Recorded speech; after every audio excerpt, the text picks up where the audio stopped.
అని చెప్తారా? ఎట్లా చూస్తారు దీన్ని? ప్రసాద్ గారు వాళ్ళ నోటికి అద్దు అదుపు ఉన్నదా?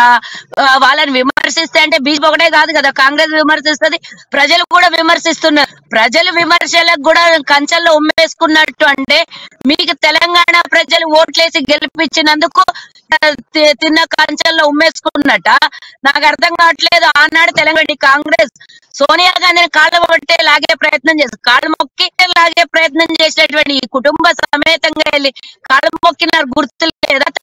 కేటీఆర్ బయటకు వచ్చి అమ్మ బొమ్మ అన్నాడు సోనియా గాంధీని, తిట్టిండు.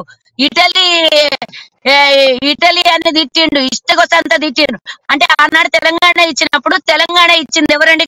మరి అప్పుడు తిన్నింటి వాసాలు లెక్క పెట్టినట్టు కాదా కేటీఆర్ విళంబ సభ్యులు హరీష్ రావు వీళ్ళందరూ ఆనాడు తెలంగాణలో పెట్రోల్ పోసుకున్నాడు, కానీ మ్యాచ్ బాక్స్ దొరకలేనటువంటి హరీష్ రావు కూడా హాస్యాస్పదంగా ఉంది. అసలు నువ్వు మాట్లాడేటప్పుడు ఒకసారి ఆలోచించుకోవాలి.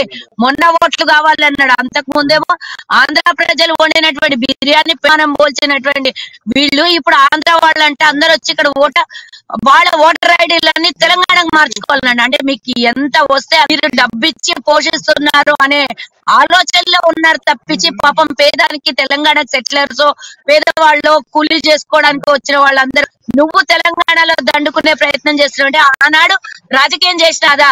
ఆ రోజు ఆంధ్రోళ్ళని ప్రతి ఒక్కరిని మనిషి పేరు పేరున తిట్టినటువంటి ఈ టీఆర్ఎస్ ఈ రోజు ఆంధ్రలో ఓట్లు ఎందుకు కావాల్సి వచ్చింది?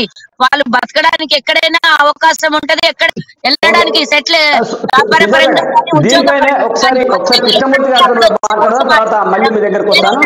అమెరికాలో కూడా ఉంటారు, అమెరికాలో వెళ్ళి ఉద్యోగం చేస్తారు. అయితే అమెరికా ఓటర్లుగా మారిపోవాలా? మన భారతదేశం ప్రజలు ఇష్టానుసారంగా మాట్లాడితే మాత్రం ఇక నోటికి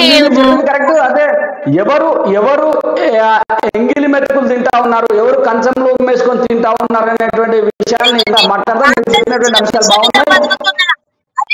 కుటుంబం భిక్షం మీద బతుకుతున్న కేసీఆర్ కుటుంబము మీరు ఎంగిలి బతుకులు ఏరుకోవడానికి తెలంగాణ ప్రజల్ని బొంద పెట్టిండ్రు. 1400 మందిని చంపేసి